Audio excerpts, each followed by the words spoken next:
Prems is really sort of our way of identifying each other in an Ilonggo way, because Prems, the root of Prems is really primo, in Spanish primo, but since we're Ilonggo, it's Premo, and so then it became Prems na lang. Tito Buddy touched me in two ways that I'd like to share with you. First, through Tito Buddy, I got to know my dad a little bit more. My dad belonged to the old school, much like the stern-looking gentleman up here, the classmates of Tito Buddy, whose idea of raising their kids was to be sort of strict and firm and well, stern, you know. And so he was always very serious with us. And I got to know my dad a little bit more after he had passed through the stories of Tito Buddy, who, together with my dad's cousins, like Tito Marlene and the rest, of Tito Bonicat, the others, would then tell all of these funny stories about my dad. And I was always very interested to hear about all these stories that showed that my dad was a regular guy who laughed and had jokes and could horse around with people that he was comfortable with. Tito Buddy also touched my life because through him, I saw him love his family. I saw their house in North Green Hills get sort of expanded, and it was expanded to accommodate all of the kids, you know, from the elder cousins like Pancho and PJ and Marites to the younger ones, Melody and Penny, Jenny. And wings would be added and rooms would be added to sort of accommodate the growing brood. And in that, I saw that it was really his heart. He had a big heart. He had a big heart for his family. Many of the Prems events with all the cousins and uncles and sort of extended family would be held there, anchored by Tito Buddy and Tito Marlene. And it would be a way for us to sort of reconnect with each other. And it was Tito Buddy's big heart that we see now here. He had a big heart for life, for love, for his family, in particular for life. I mean, last night with Frank Sinatra and sort of the Rat Pack music playing of Tim Martin and all the rest. And even in his picture, you know, there's that naughty glint in his eye. Tito Buddy was one of those sigat na tao. He had a nice flashy car always. His shirt unbuttoned fairly low and rakishly so. And he was a man's man kind of guy. And it's good for us growing up, having male figures like him, to look up to emulate, was always very good. And we see that sort of big heart of Tito Buddy as we see all of his friends and classmates from the Ateneo here. I must say that a mass celebrated by an SJ is always quite special. Even the Our Father has that sort of Latin jazz kind of vibe when, not so much Gregorian anymore. But we see the friends here and everybody whose life he touched. And I think that's my takeaway, really. He was not afraid of life. He loved life. He loved his family. He loved his friends. He loved his country. And he touched us because he loved. And he's here now. We're celebrating his life. Considering that all of these Ateneans are here, I just want to say that together with all of you, we wish Tito Buddy his own Fablio, his own Halikino as he goes off to meet Papa Diyos. So, thank you, Tito Marlene. Thank you very much, Tito Buddy.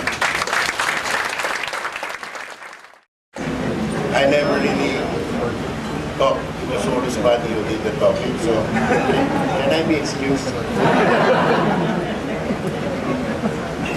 We are, hello first. Thank you for joining us in this time. That was the serious part. When we were kids, we were 5. Excuse me, the phone's making noise. I told you have to excuse me. So we were 5. There were 3 girls and 2 boys. And the funny part about our growing up was the 2 older girls went to the States to study. So there were only 3 left. So there was just Buddy, myself, and my younger sister. And so when I was in grade school, like Father said, in Marino, Buddy was in Ateneo with you guys. And when I was in high school, Buddy was in Cadena de Oro. And when I was in Ateneo, he was in Costa Rica. And so all through my life, I've always saw my friends, my brothers that were close. And I was always hoping that one day I would get close to my brother. Of course, our family grew up with a lot of love and sharing. And so every time summer was around, we had time together. But we never really got close. Until finally, unfortunately, he was sick. And then there was time. There was time for bonding. There was time for me to listen to his advice. I told you I should not be. There was time for me to love my brother. There was time for me to see my brother love me. And he shared a lot of his thoughts and his ways that I finally understood why times he was strict. Because my dad told him to be strict, especially with me since he became the patriarch. And I also saw the tenderness and advice that he never forced. He would just say, why don't you try this? Why don't you look at it from a different point of view? Like he would say, when's the last time you saw your sisters in the States? I said, 10 years. And he says, in the 10 years, have you stopped loving them? I said, of course not. I said, there you are, son. When people are away from you that are part of your family, you don't stop loving. And so, my friends, Buddy's friends, that is how my brother affected me. Thank you, thank you.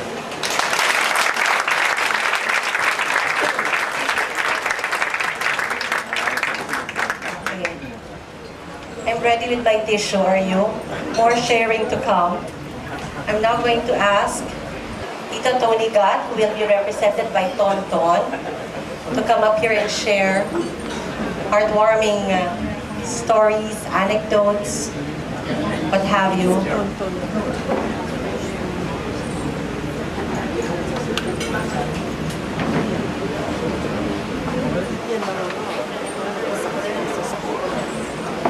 Of course, you had to put me after Mar and after Tito Sani, so I should have just recorded Mar and just played it back because that's exactly what I wanted to say, so now I have to wing it.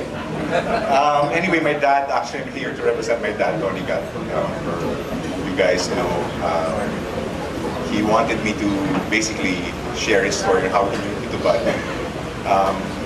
He actually wanted me to be like Tito Buddy growing up.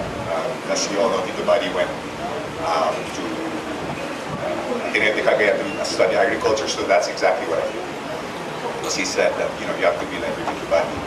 So, actually, if you look at it, if those who know me, like my cousins, I'm pretty much like Tito Buddy.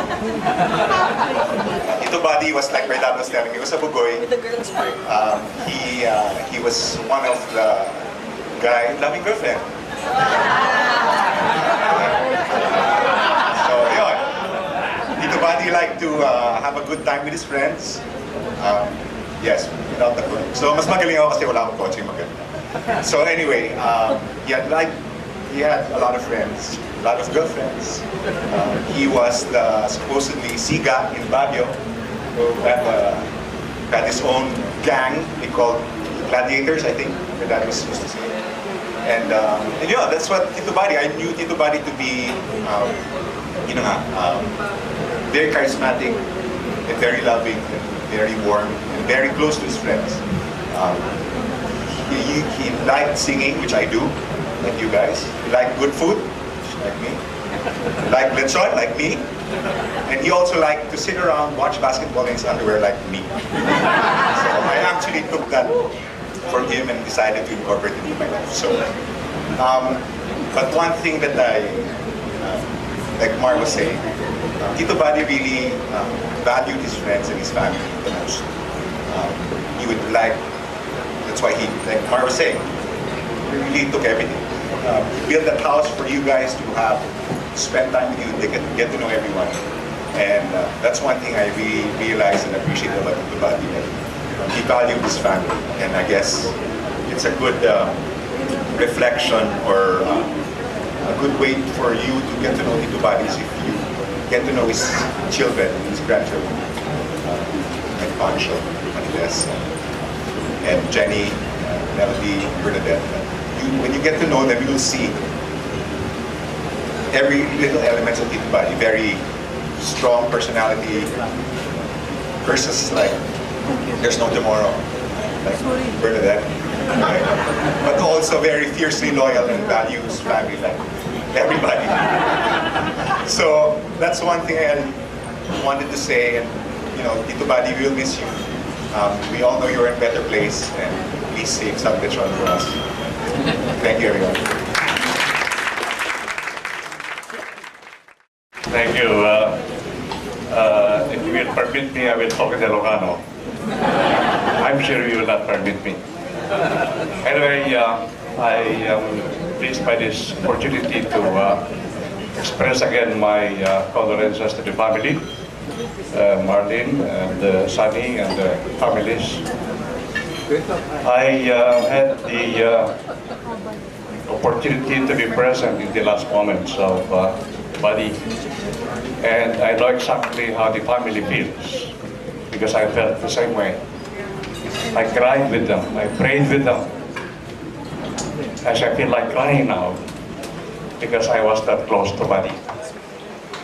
I represent actually the Jesus side of the family. I am, my mother-in-law, Renita, is the sister of Tia Mercy, the mother of Buddy. And so my wife and Buddy are first cousins. But as it turned out, I was closer to Buddy than my wife was because we hit it off well together from the beginning. I am also related to him in another way because Joaquin Penny, who is here, a cousin of Buddy, married a cousin of mine, Ramon Arolan. And so we have been that close from the time I got married because my introduction to Buddy was when I got married. At the time, I was honeymooning in Baguio, and the name of Joe Paquito was the big name in mining in those days. He was associated, I recall, with Benguet Consolidated, Baguio Gold, and many other companies there where he was a consultant. And my introduction was rather stiff because, as Mark has said, Joe Paquito was a very strict man, and which was inherited by Buddy. He was just also strict to Sonny. My introduction was a party held, and I was invited because I was honeymooning in Baguio, and my wife and I were invited to dinner in Baguio. They were in a very comfortable house, and I noticed this stiffness right away, and I felt very, very uncomfortable because I'm a provinciano from Ilocos Norte, and I was used to the ways of the Ilocano, very, very informal. I was telling Sunny, I recalled properly, and he confirmed it, that you cannot be at the dining table unless you are properly dressed. You had washed your hands, and you had combed your hair. Sunny will confirm that. And so, actually, I did not enjoy that dinner. I was watching them eat so that I could eat the way they used their fork and spoons. But from there on, it just happened that Buddy and I hit it off well together. We spoke Ilocano, as has been said, and I have been impressed by the way he got into business. This is something that has never been mentioned, but he was a big name in business. Before I knew it, he was on top of the business world, showbiz world, with his very popular show, Tic-Tac-Toe. I suppose that my fellow senior citizens remember this. Wine toast mo ya, sir. Wine toast. Oh yes, and also they had a talk show, and I remember having been invited to be interviewed just about the time I was just beginning to serve in a big bank, Citibank, and I felt uncomfortable again because I was being interviewed like I was a professional banker, which I was not. I was actually handling the public relations aspect of the operation of the bank. And I was asked a number of questions about lending and borrowing and all that, which I could not answer properly. But anyway, Buddy also got into the resort business. And I remember spending time in Crestaola, in La Union. And then when Crestaola, I think, got into trouble or was closed, he opened Cresta del Mar. You remember that? And Cresta del Mar was envisioned to be a membership club. I don't know whatever happened to these businesses. But he also opened a resort in Cavite, was it? Yes.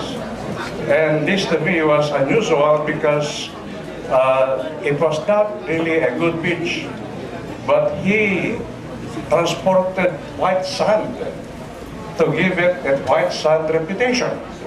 And he succeeded. And I suppose he sold that property for a high price because it was suddenly a white beach in Cavite. He was tough in business. And also I recall that he went into the lobster business in Capiz. Was it? Oh, it was a prawn business, yes. And I remember reading in the Wall Street Journal at the time an article praising Bernadette. Do you recall that? And the Wall Street Journal reporter was saying, what is this dainty-looking, beautiful young woman doing in the prawns business? But I hear that that was a successful business together with San Miguel at the time. Now, I recall all these things vividly because I was impressed by the way Buddy performed as a businessman. And all this resulted in what you see even today.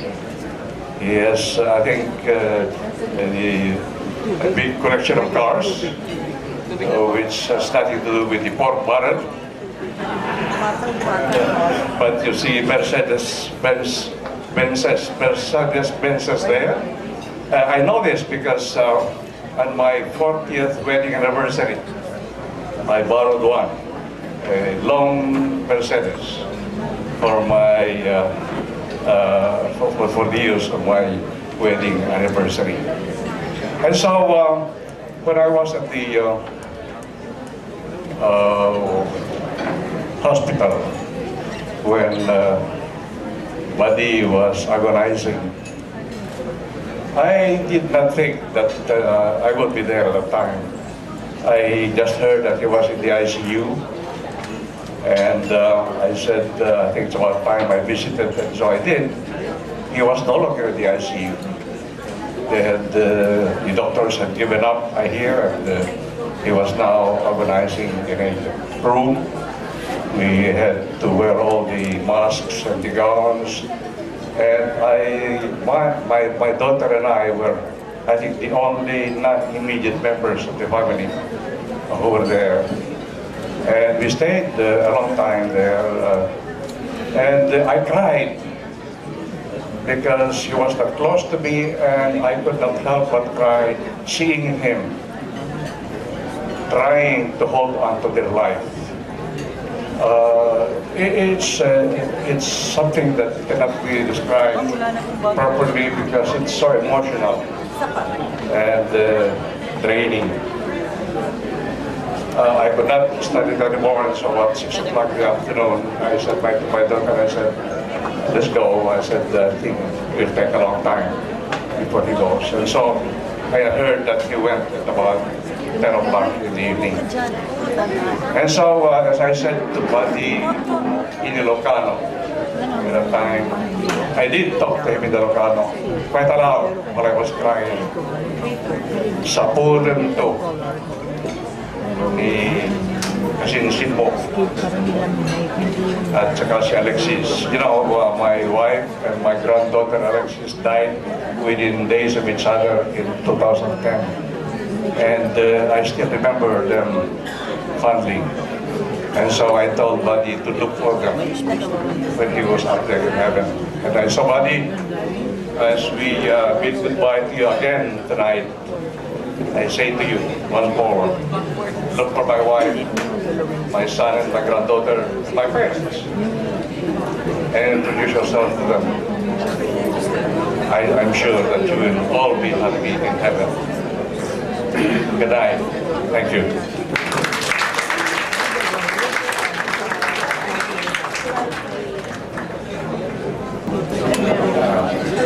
Hello, good evening.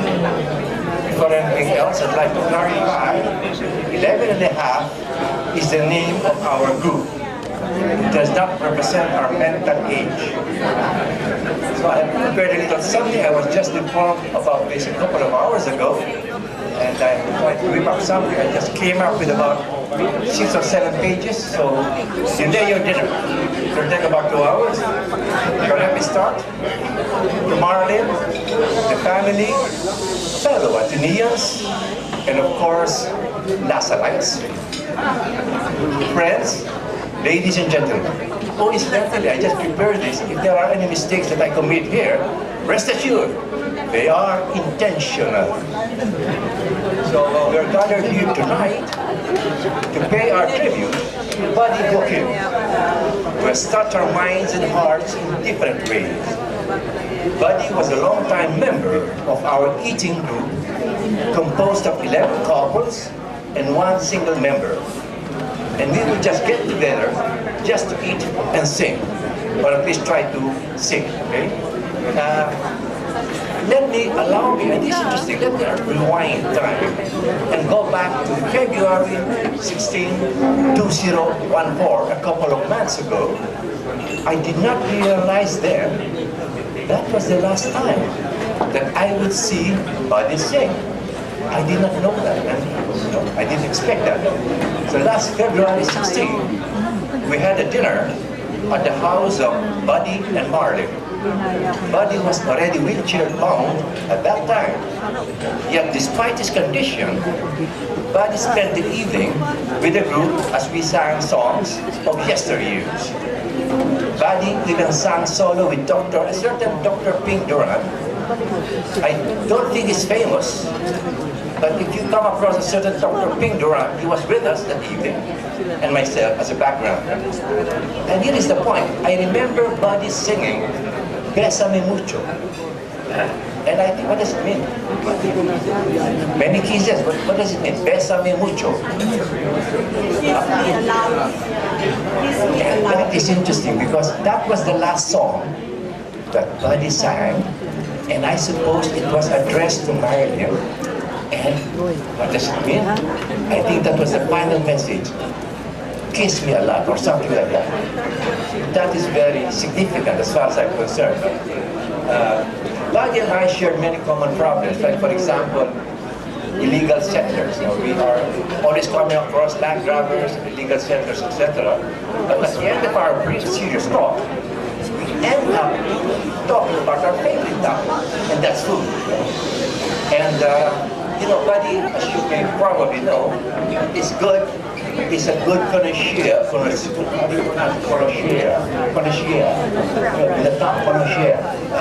a gourmet, and according as one of the guys said here, to Buddy, a party without lechon is not a party, right? So to party and family, we share in the loss of our dearly beloved Buddy. I know he is in a better condition where there are no more pains and sufferings.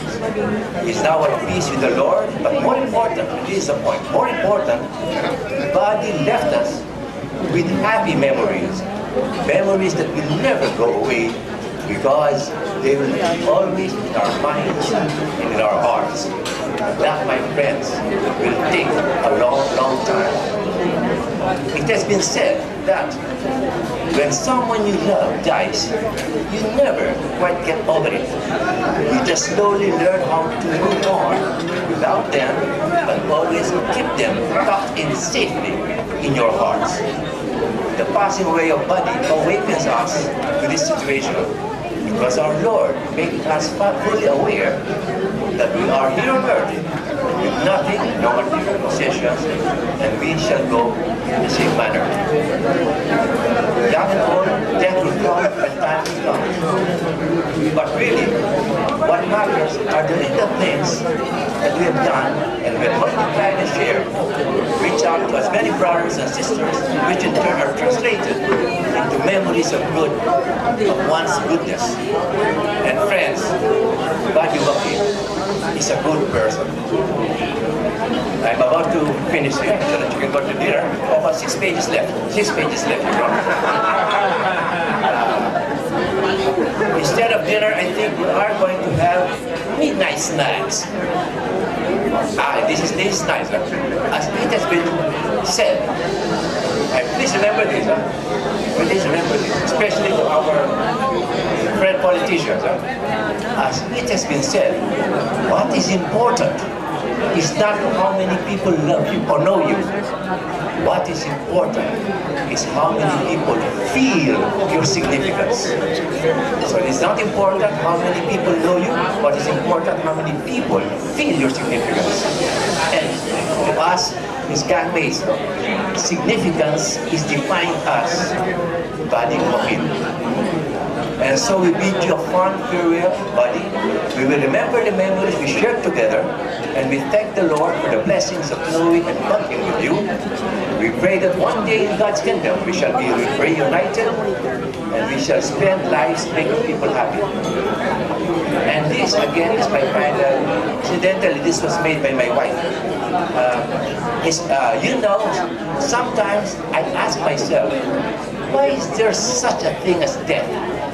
Through prayers, I realize that God sometimes takes someone dear to us to give him back to us in eternity. So, Buddy Joaquin, God bless you and all the things you've done for and with us. Thank you very much. You may have your dinner now. Good evening, gents. As she said, I will represent the Ateneo Class 54. And I want to thank the Joaquin family for giving us the opportunity to host tonight's week. I will thank you for that. We have, Buddy has been a very close friend to me and has been quite instrumental in making our class as active as we have always been. My personal friendship with Buddy started many years ago. That was 6 years ago when I was still in high school. And I do remember that we spent more time talking about what to do after class and what to do when summer comes up. So it was quite a big thing for me that every summer we would spend our summer vacation at Casablanca in Baguio, which I enjoyed and cannot forget. I'd like you to know that our relationship ended quite briefly after high school, only because for some reason he moved on somewhere. I think he went to Ateneo de Cagayan and took up a course on agriculture. For what reason he took up agriculture, I don't know. And whether he has used it in his life, I don't know either. But everything came back again to what has been our friendship when one day he calls me and says, "Tok, I'm getting married." So he said, "My God, I mean, finally you have decided to do this. Maybe you have gotten rid of some of the old girlfriends that you've had." No, he said, "No, I'm serious. I've met a girl who I think will be my wife, and I love her so much." And so I said, "Who is the girl?" So he said, "Marlene." "Marlene who?" "Marlene got my time." Oh, I said, "My God, does Marlene know the kind of a person she is marrying?" Anyway, fast forward.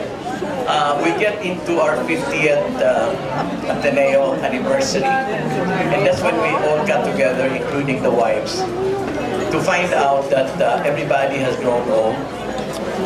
And we had to come up with some activities to celebrate the 50th anniversary. And that's the time when everybody got together so close again because of many activities which were really initiated by Buddy. We formed dancing group. We got together to sing songs. We thought we could sing, but between you and I, nobody could sing except for a few. Maybe it's Robert and maybe Lloyd. But it's true, Buddy loved to sing Spanish songs. It's true, because he was the only one singing when that song would come up. But he gathered us together, and this activity continued on and on. And this is where we are today. So we are here gathered because I think we will miss so much the company of Buddy, because he started a lot of things, and even when he was sick, we classmates noticed that every special occasion, like for example his birthday, sick as he was, he would still organize a birthday party. And the food that we would eat there are the kind of food that he should keep away from, but he wanted to make everybody feel good and eat well. And that's another reason why in the wake that we're having here, it was a mandate to Marlene that we should always serve lechon, because that was his favorite. Having said that, I like to say that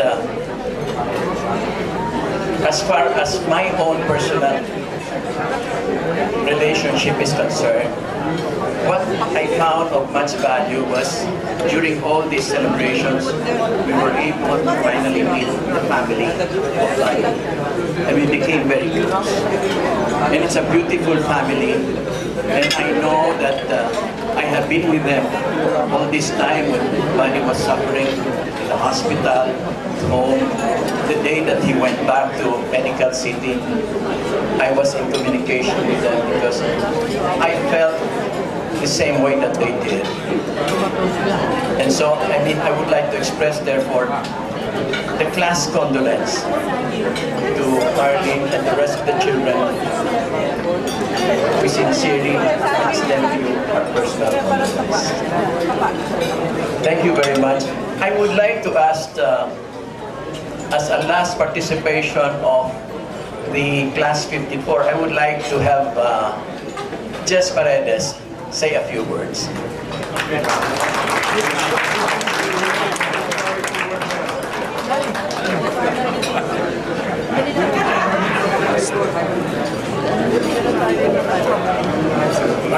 Magandang gabi po sa kanilang lahat.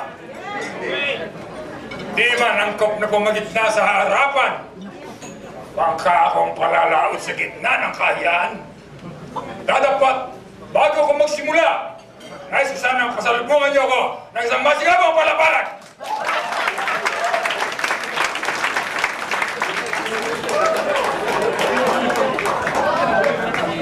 Friends,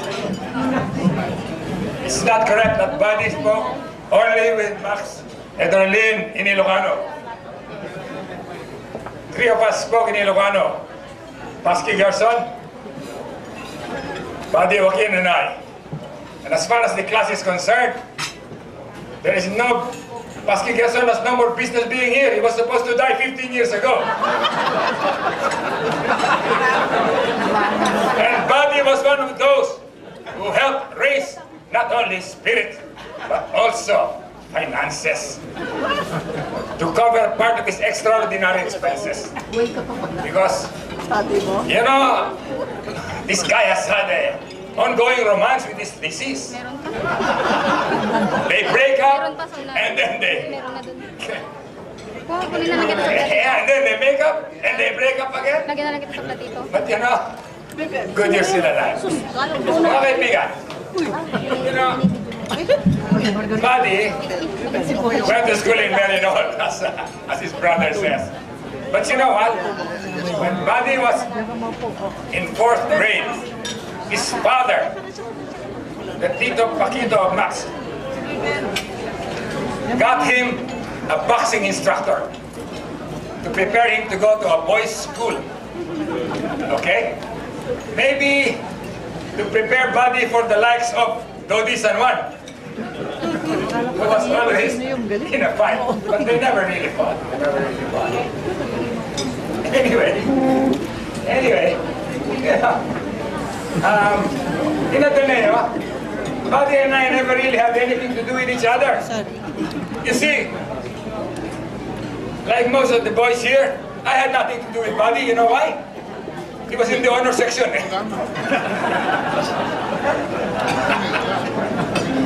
Only Nene si Kia. Hindi kita kilala. Villantes, Villegas, and I don't know who else here. We're in the honor section with him. I was with the likes of Arthur Fries. And Big Season. No, Big Season was in the honor section. Mr. Football. Mr. Football. Anyway, fast forward. During our 50th anniversary from our graduation in high school, which I never joined, by the way. I did not graduate, but I belong to class 54. That's all, but that's another story.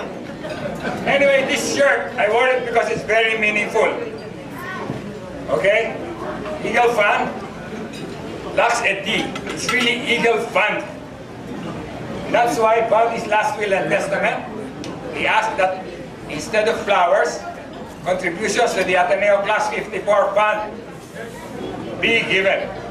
And we thank everybody who has helped raise whatever is in that envelope, which we have not counted. Okay?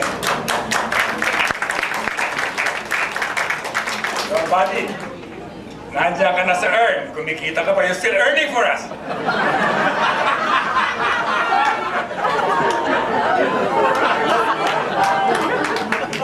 Anyway, when we had this shirt made, Father Ting Samson contributed what's written in the back. It says, Facile Princeps. 54 Facile Princeps. Easily the best. See, we believe that our class was easily the best. Because there was a member of the class who did not graduate, but joined them in first year college. And that was me.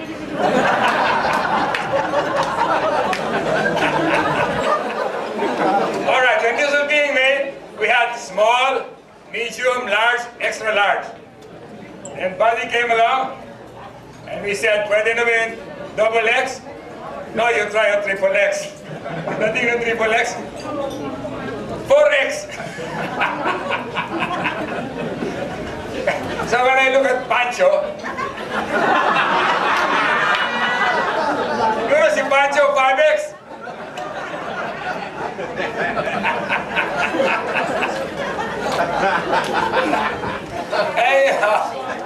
Buddy really had a big heart. A heart as big as all outdoors. As big as all outdoors. You know, I asked Buddy kanina, please Buddy, when I'm talking, let me remember what to say.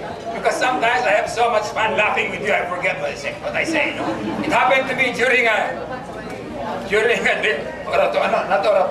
elocution contest in Ateneo. I had a funny piece.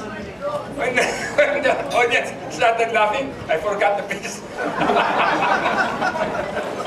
Anyway, it has been said that Buddy loves to sing in Spanish. And so, as I say farewell to Buddy, I cannot sing it, but I remember the words. Vaya con Dios, mi amigo. Thank you.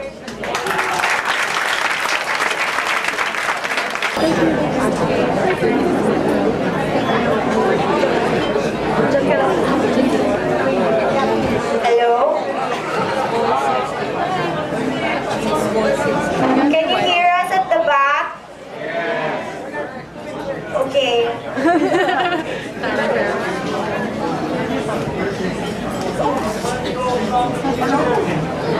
So, a few words about Lolo Buddy. Lolo Buddy was a man who enjoyed the finest in life, who required nothing but the best, and through him we have learned to be the same.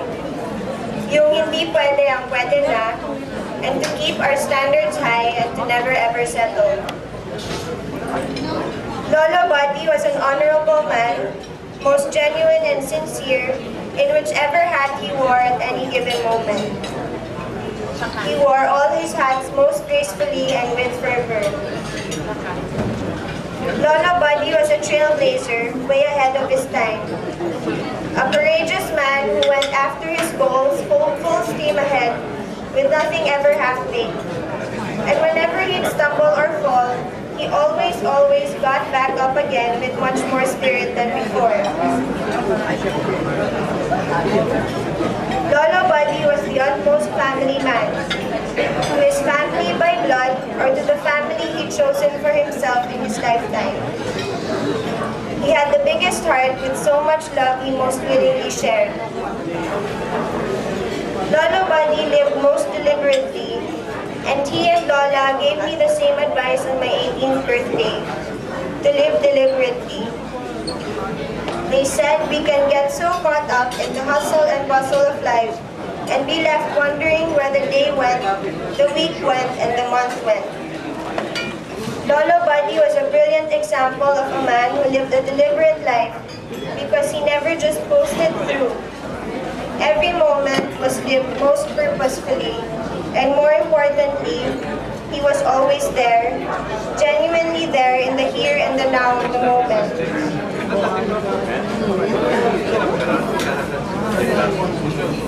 To have lived a deliberate life is to also remain true to yourself and in one's own way, to be a person of influence, leaving the world even just a little bit better than before. Lolo Buddy touched so many, as proved by these past few days, and over all these years we had with him. I hope to live up to Lolo Buddy's example, and I think the same goes for all of us, of course. So here's to making you proud, Lolo.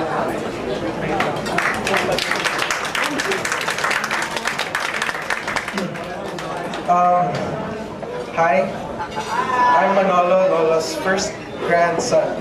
Alright. First of all, I'd like to thank everyone who has taken time out to celebrate Lolo's life with us. Seeing all of the people that has touched him, that he has touched, truly warms our hearts and pacifies our grief.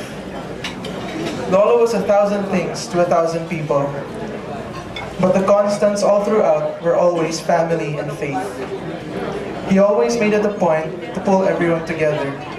From the many birthdays and events and spontaneous family moments, to the loud, complex, happy exodus of family trips we all shared, to the very last breaths he took. He pulled us together. He made sure that we knew that we had each other. He made sure that we knew we had a home in each other. This value and love for family, I believe, will be his strongest and most lasting legacy. All of us here today are a testament to that. He loved and welcomed everyone as a member of our family, and I believe that that was his most precious gift. He truly was a buddy to everyone that he encountered. He was not perfect, but he was always genuine and true to himself. He was the strongest and sternest stone of a man, and at the same time the most generous and open-hearted person we have had the pleasure of having in our lives. And I only pray that I would someday live up to Lolo's example. And I'll read a letter from my younger brother Joshua. Dear Lolo, I love you. Please have a good time in heaven. Say hello to Tito Dado and Auntie Mary Ann for me.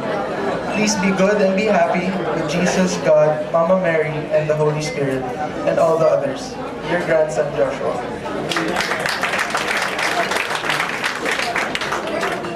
Hello, I'm Christina. So they all said their own perspective of Lolo Buddy. So I'm going to say my moment with Lolo Buddy. Everyone got to know our Lolo Buddy, from his childhood days to his death. I see my Lolo every event in our family, every event we have. The only time I got really close to him is when my brother Manolo and I started living in his house for college. He was already sick. My Lolo will always remind me that I should talk to him about anything. One morning, I got to talk to him. I talked to him about who I am. He became so proud, having a granddaughter who's deaf and wearing hearing aids, now studying industrial design.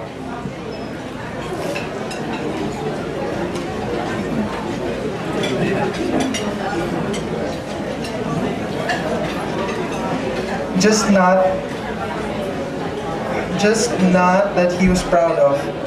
He was amazed that I worked hard to prove to everyone that I can be normal. Lolo looked at me and his eyes, they were big, made me read them in his view. I was extraordinary. He loved it when my hair was down. I looked like his wife, Lola. He loved my passion to drive a car. He loved how I talked about my family. He loved it when I talked to him. He loved me for who I am.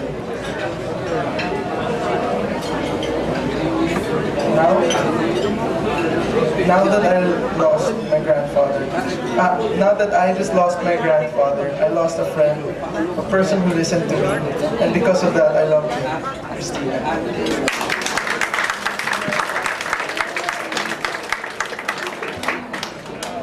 Next, we'll have the Arnaiz brothers talk.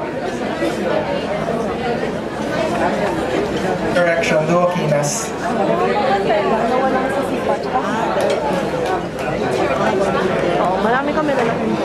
I think you all know that Dad had 12 grandchildren, and I'm proud to say Pancho and I contributed to half of that. Now, presenting my 6 beautiful children to honor their Lolo. Introduce Mia, Carmela, Ariana, Cuadro, Chico, Selena. Hello. We're the children of Pancho. We're gonna start with the youngest.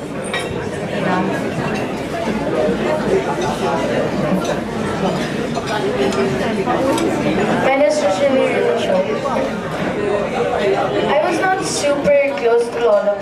still bonded. I remember Lolan and I had a promise that every time I would kiss him, he would get better.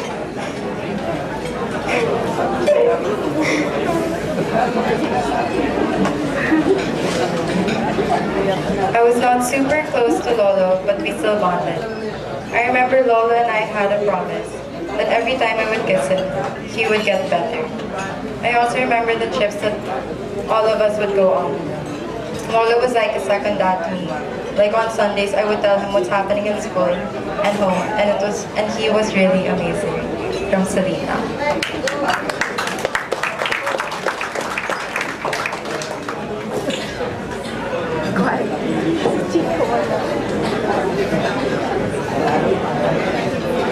Good evening, everyone. Just looking at everybody tonight, and to hearing what most people had to say, I can see the impact that Lolo Buddy has made in your lives. I'm sure that most of us have that one moment with Lolo that will always stay in our hearts. I'll share with you my most cherished moment with him. When I was second year high school, I did not know which course to take.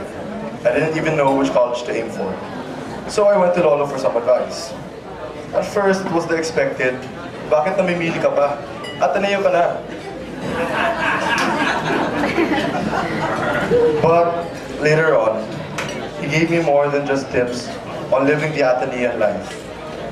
He told me to never doubt yourself, for the greatest enemy you have is yourself.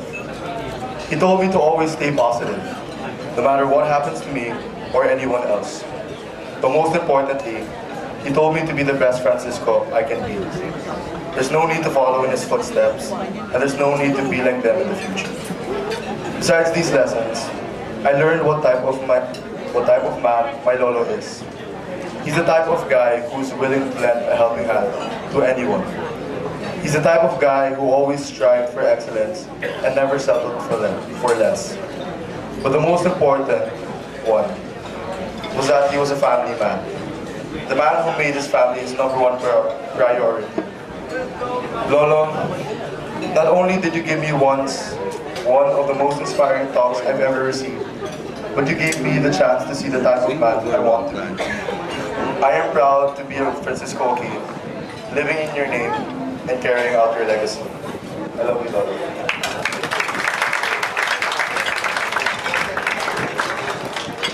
Good evening, everyone. I'm Ariana.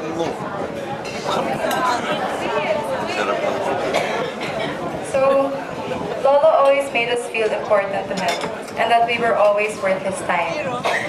When we were small, he always loved it when we performed for him. And even though we weren't that great, he watched us like we were international performers, telling us to do it over and over again. As we got older, I drifted from Lolo. Before entering college, I was going through a struggle on where to go to school. I personally wanted to go to LaSalle, but I was encouraged to go to UP. Lolo and I talked about it. At first, he was telling me to take the suggestions of my parents, titas, and titos to go to UP. But when I told him why I wanted to go to LaSalle, he understood me. He told me that I should follow my passion. It must have been a hard decision for him, but lo and behold, I am now in LaSalle taking up education. He made sure that my side was heard. As his health got worse, my Lola and Dad were telling me to talk to him and tell him stories about my life. He didn't mind if the stories were something we've told him before or not, or if they were just mundane events like me commuting. He just wanted to know how we were doing and make us feel that we were being heard. Last Monday, when Lolo could no longer respond, Ate Pat and I were in his room for 45 minutes, just telling him what's been happening with us. And although he couldn't respond, I felt the same way I used to feel when he wasn't sick. I still felt like I was being heard out. And I think I can speak for everyone when I say, Lolo made me feel special to him. And that is a feeling I will never forget. Lolo, I know you're listening. And now it's your turn to hear and feel how special you are to each and every one of us, just like how you made us feel. Thank you.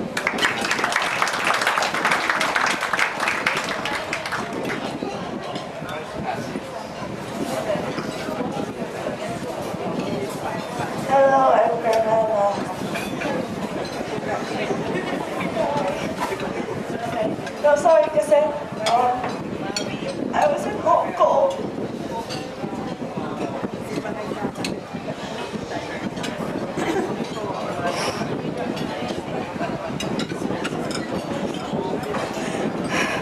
I was in Hong Kong when Lola died. Like, when I left, I was able to talk to him, and when I left, he was alive. When I came back, he was already in the earth. So I wasn't able to see him. So, I'm sorry, Lola. Okay.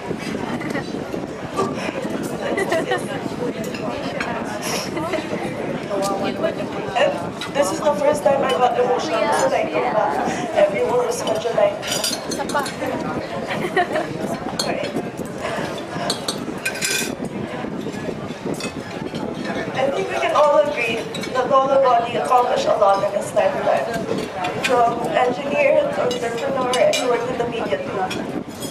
He had a vision and drive. He sought out opportunities and followed his passion. Lola for me is an example of a person that I want to become. But not because of all these accomplishments that I just mentioned, but because of his greatest accomplishment, his family. If there is one thing that my Lola failed at, it was being selfish. Being selfish with his time, with his effort, and with his attention. The value of all his cars, his shoes, businesses, assets, and whatnot combined was nothing compared to the value of family for him. It is truly indescribable. This is why I'm sure that although he is no longer with us physically, he had felt the gorgeous from above, being the guardian angel of each sibling, son, daughter, and grandchild. One day, Lola, I hope to love as unconditionally as you did. Raise a close and happy family because you have proven to me that the greatest accomplishment of all is a loving family. Thank you.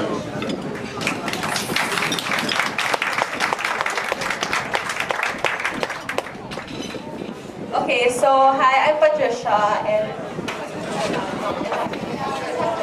so I'm the third eldest from the Apos, and I'm the first one to go to Ateneo. So I guess I'm the favorite. Me, I'm the favorite. Okay, so I think everyone here knows that every Sunday we go to Lola's house to have mass and lunch. And afterwards, while we're eating, I would be called out by the nurse because Lola wants to talk to me. So this was our bonding time. Lola would start, oh, how are you? And I'd say, I'm okay, Lola, and you? And he would smile. The following questions would normally be about Ateneo basketball, like, are there new players? Do you think we're gonna win this season? Why or why not? He'd also ask, oh, is this guy good? Is this guy not? And so on. Next, he would ask how I am, and I would tell him about my extracurricular activities, like being a Babel manager and being a radio DJ. So this would happen every Sunday, and I would never get tired of generally saying the same thing with some updates here and there. So fast forward to last week, when I visited him in the ICU, I was excited to tell him stories because I haven't done it for quite some time. I told him that I was a Babel manager, and he said, weren't you one before? And I said, Lolo, head na ako, hindi na ako unit lang. And then I told him about my summer class, and he was really proud of me, especially because I got an A in my politics and governance. So he goes, oy, pwede ka na. Because I told him that I wanted to be a lawyer, and he thought that with that grade, I would become one. And then last Monday, I visited him in the telemetry, telling him stories that I have told before, and that now that he should be proud of me because I had a tarpaulin in school, promoting the Blue Babel Battalion. And I said, Lolo, artista na ako, pwede na. And then I knew he was laughing inside. So as you all noticed, my Lola and I would always talk about Ateneo. And I guess you could say that my passion from my school comes from him, and of course my dad. So what I will carry with me is being passionate about my school and everything that I do. Lolo, this was your one big fight. I will offer to you my first cheers at the basketball game. Because I know that I would always watch it with you, or I know when you're watching, I know you would be cheering for me because I know you're my first cheerleader. I love you, Lolo, and I would always sing Blue Eagle the King because that's your favorite cheer.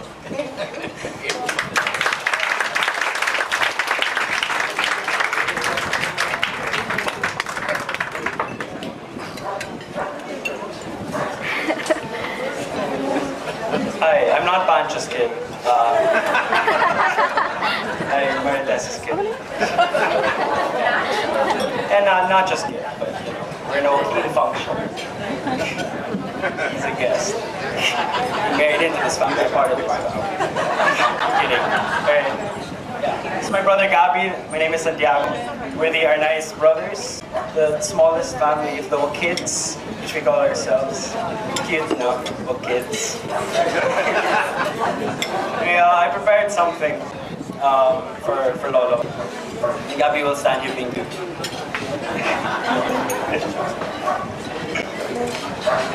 I would very much like to share an anecdote about my grandfather. Some cuento about how I got to know him and how that has helped me grow as a man. But as is customary in a family as large as ours, most of the things I learn about people come from the stories of others. And for the past 20 years, let alone tonight, I've been hearing all these fantastic tales of all the truly inspiring, amazing things Buddy Joaquin had done in his lifetime. And I realized I never really knew him the way other people in my family knew him, how other people in this room knew him. I never met the Blue Eagle back in his schoolboy years. I never met the brilliant entrepreneur who can make a fortune out of nothing, even in his urn. I never met the indomitable lady man